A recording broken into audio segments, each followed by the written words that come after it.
सारे लोगों की जान गई, क्या कहना है? मैं तो एकदम स्तब्ध हूँ, स्पीचलेस हूँ। ऐसा हादसा तो शायद सालों के बाद, या दुनिया के सबसे बड़े हादसों में से एक हादसा, वो भी ऐसा दुर्भाग्य कि हमारे ही देश में होना था। और हमारे देश, हमारे समाज के लोग, हमारे परिवार के लोग उसमें मारे गए हैं। अब चूंकि ये इंक्वायरी का विषय है, कैसे वह लोग तरह तरह की बातें कर रहे हैं या तरह तरह की उम्मीदें उनको भिन्न भिन्न एजेंसी से हैं, वो बताएंगे कि क्या हुआ, कैसे हुआ। और एक ही भी ताज्जुब होता है कि सो इंजन जो है, इतना मजबूत प्लेन, इतना ज़बरदस्त प्लेन, और दुनिया के चंद सबसे मजबूत, सबसे अच्छे विशाल प्लेन्स में से एक हमारा ड्रीम लाइनर, और उसका इस तरह से चला जाना, इस तरह से हादसे का शिकार होना, वो भी चंद सेकंड्स के अंदर या मिनट्स के अंदर। और वो भी लोग कहते हैं कि दोनों इंजन एक साथ करीब करीब फेल हुए, जो सब नामुमकिन सा लगता है। एक इंजन फेल होने पे वो बड़ी मुश्किल से एक इंजन फेल होता है और दूसरे इंजन को संभालने का पूरा मौका रहता है। सिस्टम ऐसा बना हुआ है।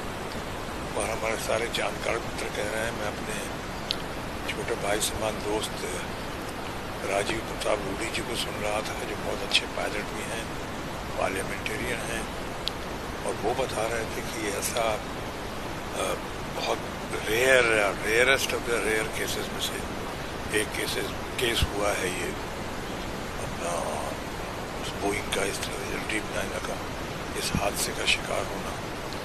और हमारे समाज के लोग थे बैठे हुए थे, हमारे परिवार के लोग बैठे हुए थे। एक क्षण में क्या हो गया, कैसे, ये सब सवाल का कोई जवाब ही नहीं मिल रहा मुझको। अब लोग कह रहे हैं, मैं ही प्रार्थना करता हूँ कि हमारे शोक संतप्त परिवारों के प्रति अपनी प्रार्थना अर्पित करता हूँ। जो घायल हैं उनके लिए यही दुआ है कि वो जल्द से जल्द ठीक हो, स्पीडी रिकवरी हो, और इस मामले का जल्द से जल्द समाधान हो कि क्या हुआ, कैसे हुआ। कहीं किसी किस्म की कोई, कहने में ही अजीब सा लगता है, डर लगता है कि कहीं ये इंजन फेलियर का मामला है कि कोई किसी किस्म की नाकामी का मामला है। अब साजिश तो कहते हुए बहुत डर लगता है मुझको, लेकिन आशंकाएं हैं, तरह तरह की बातें हो रही हैं। अब वही मैं चाहूँगा कि इसका जल्द समाधान हो, क्योंकि पूरे विश्व को हिला दिया है ये मामला। सिर्फ पुतिन साहब के और ट्रंप साहब के शोक संदेश का ही नहीं है, यहीं तक सीमित नहीं है, क्योंकि तमाम दुनिया के लोग इतने शोक में हैं, इतनी घबराहट में हैं, इतनी चिंता में हैं कि अब इतना बढ़िया टेक्निकली एडवांस्ड ड्रीम लाइनर के साथ ऐसा हो जाए। अब क्या हुआ है, मेंटेनेंस फेलियर है। पायलट्स के ऊपर मैं इस वक्त बगैर इंक्वायरी के कुछ नहीं कहना चाहूँगा, क्योंकि पायलट जो थे हमारे 8-10 हज़ार घंटे का उनको एक्सपीरियंस था, उससे ज़्यादा का वो पायलट भी थे, उनके पास भी 1100 घंटों से ज़्यादा का एक्सपीरियंस था। और ऐसे भी बड़ा आसान है कहना पायलट्स के ऊपर दोष लगा देना, क्यों भाई?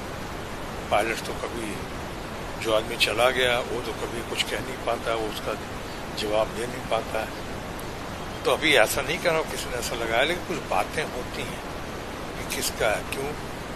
अभी इसके जैसे मैंने कहा, मेंटेनेंस फेलियर का मामला है कि इंजन फेलियर का मामला है, उससे ज़्यादा इम्पोर्टेंट क्यों हुआ, कैसे हुआ, चंद सेकंड्स के अंदर हुआ, चंद मिनट के अंदर हुआ, ये कैसे हुआ। ये सब बहुत सारी बातें हैं। और मैं चाहूँगा उन बातों का जल्द से जल्द समाधान सामने आए। और इस बीच में मैं अपनी प्रार्थना अर्पित करता हूँ शोक संतप्त परिवार के लिए, और तमाम हमारे लोग, समाज के परिवार के लोग हैं, घायल लोग हैं, उनकी स्पीडी रिकवरी की भी कामना करता हूँ।